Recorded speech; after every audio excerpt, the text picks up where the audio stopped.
하나님의 말씀 보겠습니다.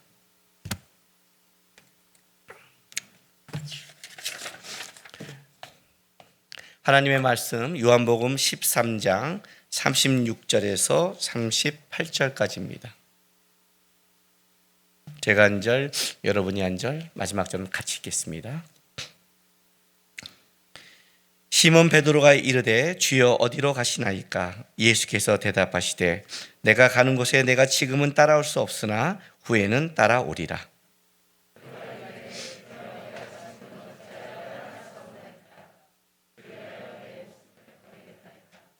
예수께서 대답하시되 내가 나를 위하여 내 목숨을 버리겠느냐? 내가 진실로 진실로 내게 이르노니 닭 울기 전에 내가 3번 나를 부인하리라. 아멘. 여기 주여 어디로 가시나이까? 우리 영화 코바디스 도미네라는 영화 아세요? 모르시나요? 순간 설교 시작하자마자 이런 벽에 부딪힌 느낌은 뭘까요? 동시에 성서 영화죠. 나중에 베드로의 순교 장면을 하는 그 영화인데, 베드로가 로마가 핍박받자 로마를 도망가는데 그때 누가 들어가죠? 딱 보니까 예수님이 다시 로마로 들어가시는 거예요. 그때 그 영화에서 예수님이 부활하신 예수님이 주여 어디로 가십니까? 네가 도망간 그곳으로 내가 다시 들어간다. 이제 이 말을 듣고 회개해서 다시 베드로가 들어가 십자가에 거꾸로 이제 순교하는 그 베드로의 일대길 영화의 마지막 장면이 바로 주여 어디로 가시나이까?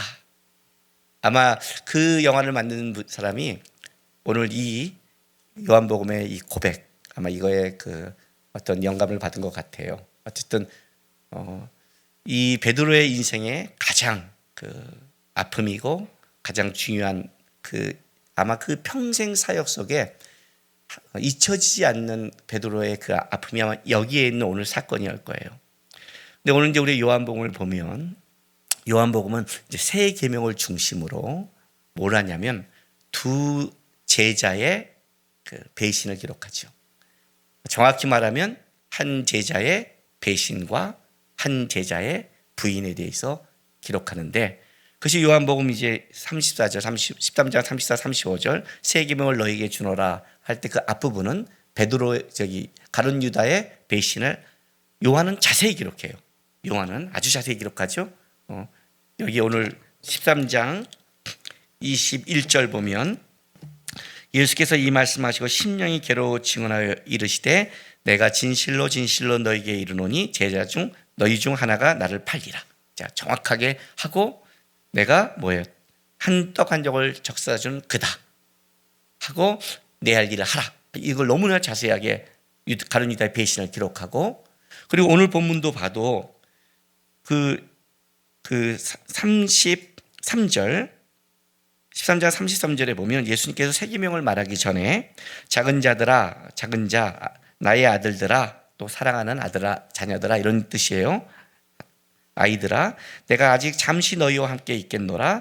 너희가 나를 찾을 것이나 일찍이 내가 유대인들에게 너희는 내가 가는 곳에 올 수 없다고 말한 것과 같이 지금 너희에게로 이르노라. 아마 이 말씀 때문에, 오늘 내가 가는 곳에 올 수 없다고 이 말씀 때문에 베드로가 36절에 보면 주여 어디로 가시나이까? 라고 이제 질문하신 것 같아요. 근데 중요한 건 뭐냐면 내가 뭐 어디로 간다? 주님의 하나님의 뜻을 따라간다? 뭐 내가 옛날에 말했지 않느냐, 내가 죽은 후에 3일 만에 부활한다는 걸 얘기하지 않느냐, 뭐 이런 식의 대답을 해야 되는데, 내가 지금 가는 곳에 내가 지금은 따라올 수 없으나 후에는 따라오리라, 이런 식의 약간 선문답 같이 얘기를 해버린 거예요. 그죠? 제가 밖에 나가면 잠깐 나갔다 올게 그러면 이제 우리 부목사들이 무슨 어디 가세요? 그럼 어디 갔다 와? 근데 이렇게 대답해야 되잖아요. 그래서 딱 쳐다보고 하냐면 내가 지금 가지만 너희는 갈 수 없어. 이렇게 가버리면 그건 그 사람이 묻는 질문의 내용은 아니잖아요. 그죠? 예수님의 의도적인 게 있는 거죠. 왜? 어디로 가는 게 지금 중요한 게 아니거든요. 예수님은 그 길을 가고 있지만 베드로에게는 그것이 그보다 더 중요한 게 있는 거예요. 그랬더니 베드로가 이 말을 딱 들었더니, 자 봐요. 37절 베드로가 이르되 주여 내가 지금은 어찌하여 따라갈 수 없나이까. 여기서 우리는 이제 지금이라 표현했지만 성경에는 좀 더 강해요. 당장. 예. 아니 내가 왜 당장 따라갈 수 없습니까? 응? 주를 위하여 내 목숨까지 버리겠나이다. 여러분 베드로는 이 진심과 이 고백이 이게 진짜예요. 왜냐하면 베드로는 진짜 주님을 위해 목숨을 버린 적이 있거든요. 갈릴리 바닷가에서 예수님께서 무리를 걸어올 때 주시면 나를 이 무리를 걷게 하십시오 했어요. 와라 그래요. 여러분 이게 만약 아니면 어떻게 돼요? 베드로는 누구보다 갈릴리 바다를 잘 알고 있는 사람이에요. 물에 한번 빠져 휩쓸리면 특히 풍랑 가운데 휩쓸린 거는 그냥 죽음이에요. 찾지를 못해요. 인간이 무리를 걸을 수 있어요? 역사 이래? 이건 불가능이란 말이에요. 그게 그냥 다시 주님이니까 걸을 수 있어요? 그게 아니면 어떻게 해요? 근데 베드로는 그때 발을 내디딘 사람이에요. 목숨을 걸었다고요. 주님의 가는 그곳에 나는 가겠습니다. 목숨을 건 사람이에요. 그때도 내가 주님이었으면 내가 발길을 걸어서 물길을 걸었는데 왜 내가 못 가? 베드로는 이게 해본 사람이고 진짜 나는 주님을 위해 살겠습니다는 진심과 삶이 있는 사람이라는 거죠. 왜 내가 당장 못 갑니까? 그때도 내가 목숨을 위해 바다 위에 호수 위에 내가 발걸음을 내디뎠는데 당장 갈 수 있습니다. 그랬더니 예수님께서 내가 나를 위해 목숨을 버리겠느냐? 내가 진실로 진실로 내기로니 닭을 위해 내가 날 3번 나를 부인하리라. 이렇게 끝내버렸어요. 요한이 이제 기록한 거죠. 세 계명을 중심으로 앞뒤로 딱 한 제자의 배신과 한 제자의 부인을 강력하게 기록했어요. 그런데 요한복음의 마지막은 어떻게 끝났냐면 요한복음 21장의 끝에 가면 우리가 너무나 잘 아는 베드로를 어떻게 돼요? 20장부터 그 내용이 쭉 이어와요. 이 또 베드로의 회복을 요한은 기가 막히게 기록을 해요. 아주 잘. 아침에 고기 잡다가 주님이 오셔서 뛰어와서 그 골걸 갖고 와 고기를 굽잖아요. 거기에 있는 그 숯불이 어디의 숯불인 줄 아세요? 바로 대시장 뜰에 있는 그 숯불과 헬라어로 동일한 유일한 딱 2단어를 써서 베드로에게 바로 그걸 보이는 거예요. 그 불. 그러나 거기는 배신의 장소가 아닌 회복의 장소예요. 마무리를 쫙 그렇게 끌어가요. 마태만 유일하게 가룟 유다가 죽었다고 얘기를 해요. 그러나 요한은 한 제자의 배신, 한 제자의 부인 이걸 해놓고 마지막을 어떻게 쓰냐면 베드로의 회복을 굉장히 강조하면서 오늘 요한복음을 끌어가요. 요한이 이 복음서를 쓸 때 베드로가 순교한 지 20년이 넘은 시간이에요. 요한이 마지막 이 복음서를 썼을 때 아마 베드로가 그렇게 부인했었고 그가 그렇게 회복했었고 그가 예수 앞에 그렇게 순교했던 그 사건을 쓰면서 요한은 마지막에 뭐라고까지 쓰냐면 예수님이 요한복음 끝에 네가 나같이 죽을 거라는 그 말 뒤에 요한은 어떻게 됩니까 할 때 남의 신경 쓰지 말고 너가 길 가라는 그것까지 쭉 기록한 걸 보면 요한의 마지막 이 끝에 베드로의 회복이 얼마나 중요한 건지 이 부인과 회복이 얼마나 중요한 것을 기록하고 있는 거예요. 자, 수혜자 베드로 그리고 회복된 베드로 요한이 설명하고 싶은 게 뭘까요? 오늘 세계명을 중심으로 앞뒤에 심각한 일단 하나님 앞에 누구든지 그의 길을 쫓아갈 사람이 없다는 거예요. 다른 말로 할게요. 베드로가 쫓아가지 못하면 아무도 갈 수 없다는 거예요. 수학 문제를 냈는데 여기서 우리 반에서 수학 제일 잘하는 누구야? 만점 맞아요. 접니다. 풀어봐. 못 풉니다. 제일 공부 잘한 애가 못한다면 어떻게 되는 거예요? 다른 애는 건들지도 못한다는 뜻을 갖고 있어요. 적어도 예수를 향해서 바다 위에 발걸음을 내디는 삶을 살아간 자가 부인한 정도인다면 특별히 베드로는 그냥 부인한 게 아니잖아요. 진짜 그는 그 말 고백 그대로 끝까지 제자들이 다 겟세마네 동산에서 예수님이 잡힐 때 도망갈 때 그는 도망가지 않고 끝까지 대시장 뜰 앞까지 그러니까 인간으로 갈 최선에까지 쫓아간 자잖아요. 거기까지 갔음에도 못한다는 것은 못한다는 거예요. 진짜 끝까지 가본 사람이거든요. 해보지 않고 말로 하는 게 아니잖아요. 그렇다면 성경은 이렇게 말하는 거예요. 누구든지 이 길을 갈 수 있는 자가 없다는 거예요. 없다. 그런데 어떻게 이런 차이가 나오느냐? 가룟 유다와 베드로의 차이가 뭐냐? 배신은 안 되고 부인을 하고 저주는 통하느냐? 그런 얘기가 아니잖아요. 그렇죠? 여러분, 가룟 유다의 생각에 사단이 예수를 팔 생각을 넣었습니다. 유혹을 넣었죠. 그 떡을 받았을 때 마귀가 들어갔습니다. 베드로는요. 누가복음 22장 보겠습니다. 누가복음 22장 31절부터 34절에 누가가 또 이 본문을 기록하고 있습니다. 22장 31절부터 볼게요. 시몬아 시몬아 보라, 사단이 너희를 밀가불듯 하려고 요구하였으나 그러나 내가 너를 위하여 내 믿음이 떨어지지 않기를 기도하였노니 너는 돌이킨 후에 내 형제를 굳게 하라. 그가 말하되 주여 내가 주와 함께 오게도 죽는 데에도 가기를 각오하였나이다. 이르시되 베드로야 내가 네게 말하노니 오늘 다 굴기 전에 내가 3번 나를 모른다고 부인하라 하시니라. 똑같은 본문을 기록하고 있어요. 그런데 누가는 이렇게 기록을 해요. 단순하게 베드로의 이 부인이 그냥 그의 연약함을 넘어선 사건이에요. 가룟 유다의 결정이 단순히 그의 개인의 생각을 넘어섰다고 얘기해요.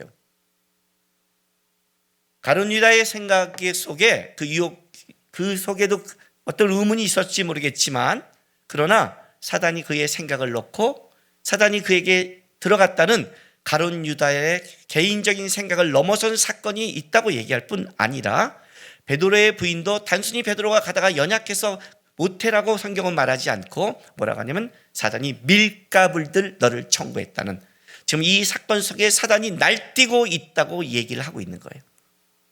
베드로 또한 날뛰고 있어요. 예수님께서 여기도 묘한 말을 하세요. 내가 너 믿음이 떨어지지 않기를 기도했다는 거예요. 자, 이 표현을 좀 나중에 뒤에 알아야 돼. 그러면 그냥 가룟 유다는 불쌍하고 베드로는 뭐 동정받았어 이렇게 말하면 안 되는 거예요.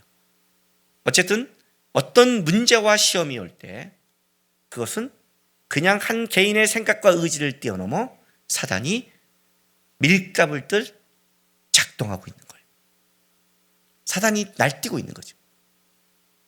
여기에 가장 무서움이 있는 거예요. 그런데 한 사람은 날아갔고 한 사람은 쉽게 말하면 수제자라고 다 지금까지. 그렇게 어떻게 이 차이가 어디서 오는 것인가 라고 지금 얘기를 하는 거예요. 이 차이가 도대체 어디서 오는가? 신앙생활을 할 때, 또 사람들을 만날 때, 어떤 일을 할 때 가장 난처한 사람이 어떤 사람인 줄 아십니까? 여러분들은 가장 난처한 게 뭐예요? 목사님이 와서 뭐 시킬 때죠. 그래서 이렇게 말하잖아요. 기도에 복게요. 목사님이니까 말을 못하겠고, 그죠? 난처하잖아요. 그잖아요. 지가 좋아하는 거 시키면 막 날뛰면서 하겠다고 그러면서. 목사님은 뭐가 난처할까요? 아니, 지도자는 뭐가 난처할까요? 일하는 사람은 뭐가 난처할까요? 또 여러분 일할 때 어떤 사람이 난처할까요? 가장 난처한 사람이 있어요. 진심만 넘치는 사람이에요.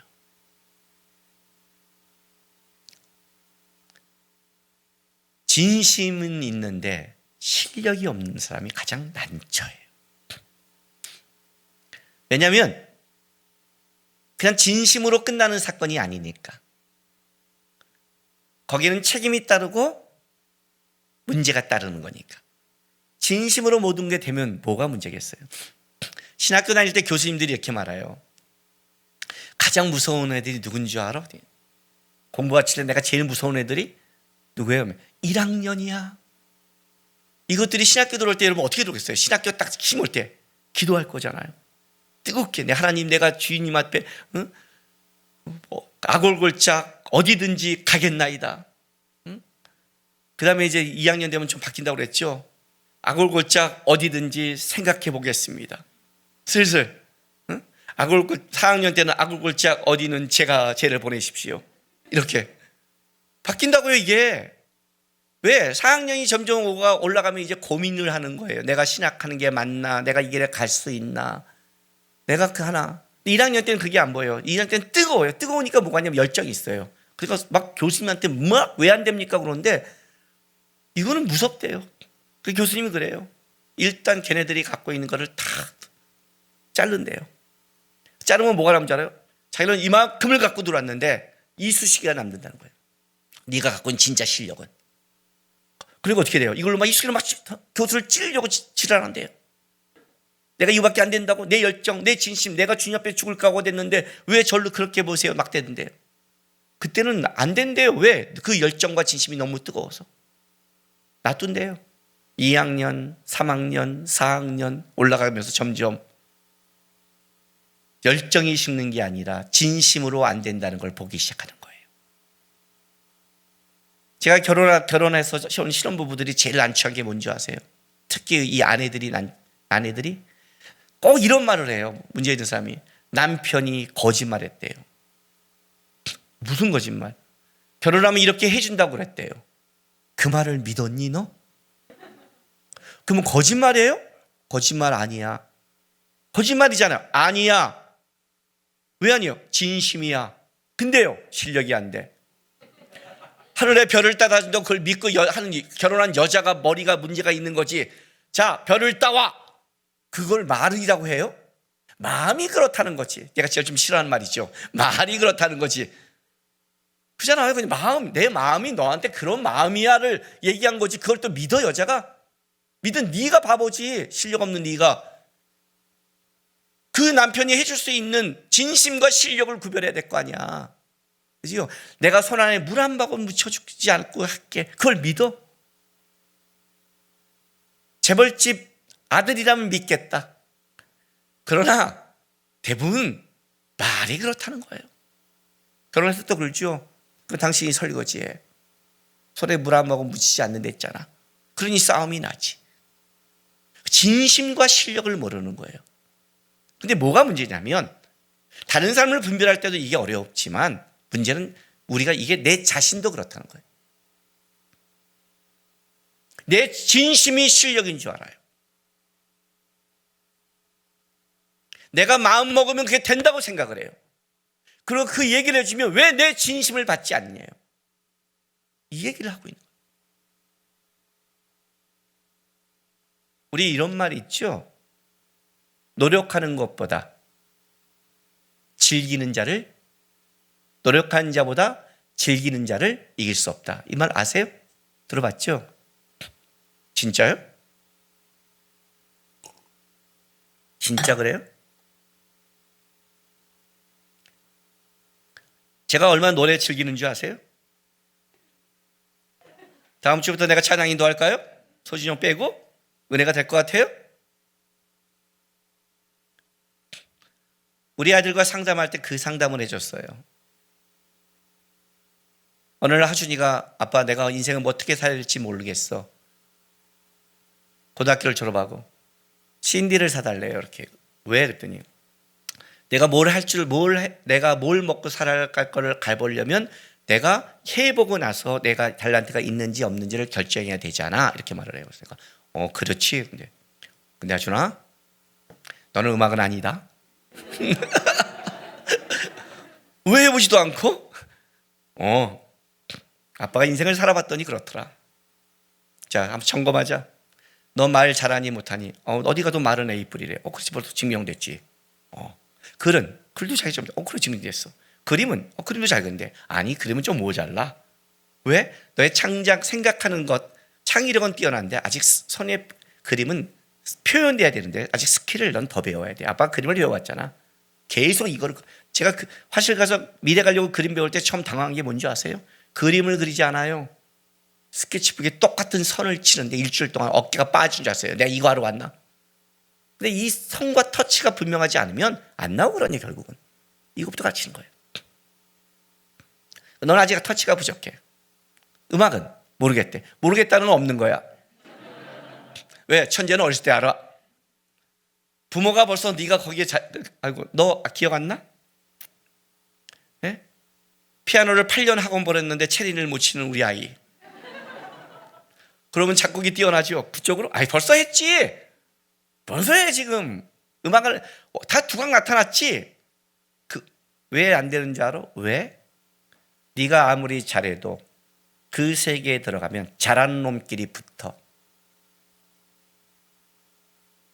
축구 잘해봤자 못하는 애라 붙는 게 아니라 축구에 천재라는 애들끼리 붙어서 한 자리 차지하는 인생 싸움을 해. 운동이 그래서 힘든 거야. 말을 잘해? 신학교 가봐. 다 말 잘해. 잘하는 놈끼리 붙어. 노력해도 안 돼. 그래서 인생은 좋아하는 걸 하는 게 아니라 달란트를 주시는 걸 하는 거야. 하나님이 주신 달란트. 달란트가 있는 사람이 즐기면 진짜 최고죠. 그런데 아무리 즐겨도 아니 아이들 몰라요. 맨날 애들 요즘 애들 다 춤추고 가수하겠다고.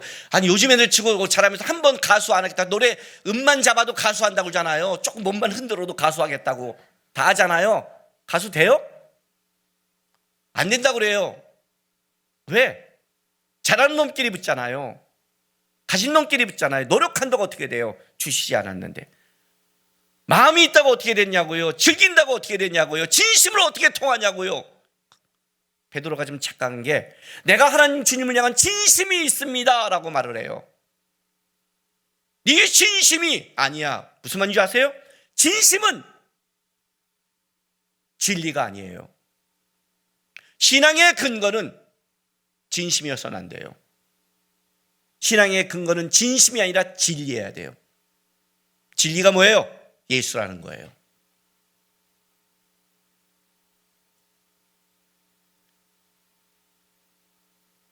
저녁 때 기도 어떻게 기도하세요? 진심만 있는 기도가 샤머니즘 기도예요. 이방인의 기도라고요.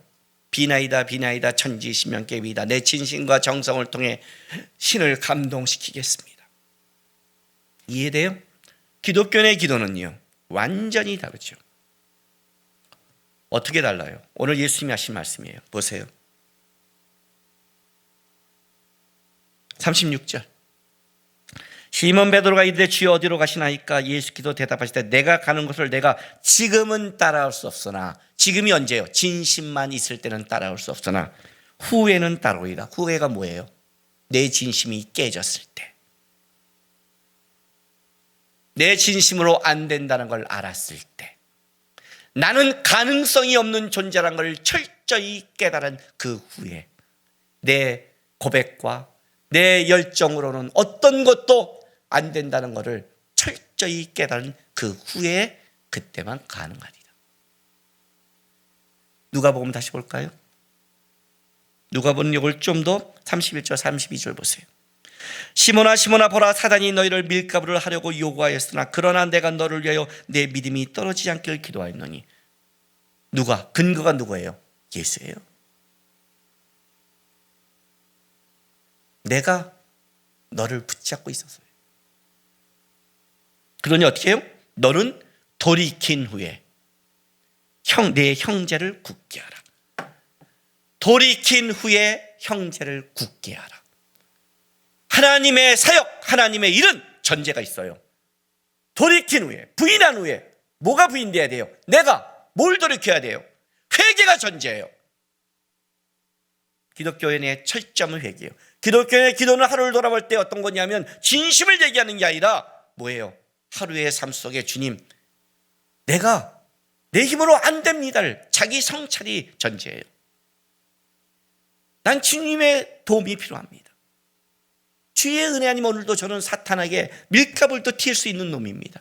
오늘 내가 잘해서 산 게 아닙니다. 은혜로 살았습니다. 은혜로 살았다는 것은 내가 아니라 주의 도움 속에 살았다는 고백 아니에요. 그 고백을 하는 거예요. 모든 신앙인들이 다 똑같아요. 세례요한이 사역을 시작할 때 처음 외친 게 뭐예요? 회개하라 독사의 자식들아예요. 그걸 놓치면 안 돼요. 제가 첫 번째 책을 사랑한다 독사의 자식들, 이거 세대예요. 그게 어떻게 센 거예요? 세례요한이 시작이 그거였고 예수님도 시작이 그거였는데, 회개하라, 돌이켜라, 부인해라, 깨져라. 그러지 않고는 너는 독사의 자식이다. 가룟 유다와 베드로의 차이 아니에요. 신념으로 간 자, 진심으로 간 자 다 안 된다. 그러나 돌이키지 않고 자기 신념으로 간 자는 그걸로 끝나버렸다. 그러나 그 진심이 깨진 후에 돌이킨 자의 인생은 회복과 다름이 있다.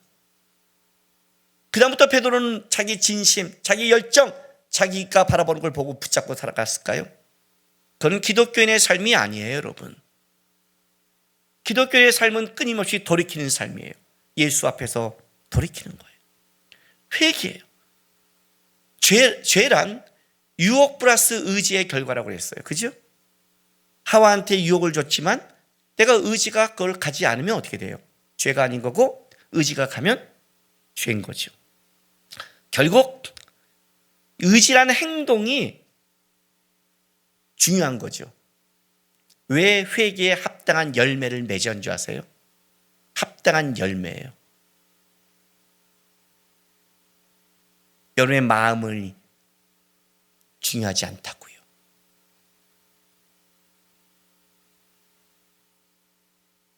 그 삶이 예수 앞에 회개하고 돌이키고 가는 삶인가 아닌가가 전제예요.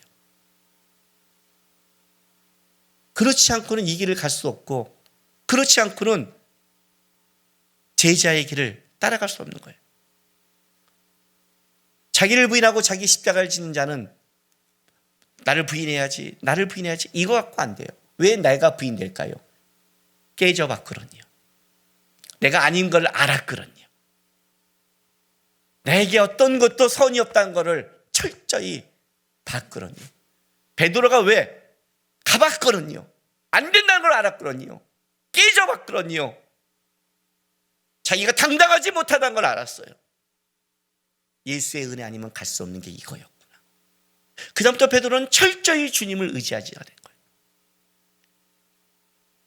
주여 어디로 가시나이까? 주님의 그 가신 길을 내가 아무리 쫓고 싶고 아무리 가고 싶고 신앙의 길을 가고 싶어도 우리 마음으로 안 돼요. 그걸 가는 길은 한 가지예요. 내 마음과 진심이 아니라 뭐라고요? 부인한 후에, 내가 깨진 후에, 내가 돌이킨 후에 그 길을 가는 싸움이에요. 베드로와 유다의 차이예요. 여러분은 어떤 사람들입니까? 우리는 깨져본 사람들입니다. 돌이키는 싸움을 하세요. 그걸 기도라 그런 겁니다. 주님, 내 힘으로 되지 않습니다. 그래서 말씀을 보는 겁니다. 주님, 내 생각과 경험으로 되지 않습니다. 그래서 예배하는 겁니다. 주님의 주권 아니면 안 됩니다. 재미있는 게 뭔지 아세요? 신앙이 무너지기 시작하는 첫 번째 징조가 예배가 깨져요. 여러분 이렇게 말하겠죠. 분위기가 어쩌고 저쩌고 말하죠. 예배는 예수를 보는 거예요. 말씀이 어쩌고 저쩌고 여러분의 지혜가 아니에요. 하나님의 성령의 역사예요. 하나님이 은혜를 줘야 주는 거예요. 하나님이 찬송을 시켜야 하는 거예요. 내가 얘 은혜를 받았고 내가 하나님 앞에 사랑을 받았다면, 그렇다면 우리는 뭘 해야 되냐면 그분 앞에 날마다 돌이키는 싸움을 하는 것, 나를 깨지는 싸움을 하는 것, 그 싸움을 해야 되는 거예요. 베드로와 가룟 유다의 차이예요. 요한은 이걸 기록한 거에 똑같이 그 마지막에 깨져본 자는 예수로 말미암아 회복이 되더라. 이렇게 물어요. 너가 이 사람보다 나를 더 사랑하느냐? 그러하옵니다. 주님이 또 물어요. 또 물어요. 베드로가 마지막에 뭐라고 말하는 줄 아세요? 주께서 아시나이다. 그렇습니다 라고 아닌 게 아니라 주께서, 주님, 내가 주님을 사랑하는 그 마음만은 하시지 않습니까? 주를 향한 이 고백, 주를 붙잡는 이 돌이킴, 거기서 베드로의 회복과 하나님의 은혜와 역사가 드러나는 거예요. 날마다 주님 앞에서 돌이키고 주님만 바라보는 진심을 넘어서서 회개의 열매를 맺어가는 여러분 되시기를 부탁드립니다. 기도합시다.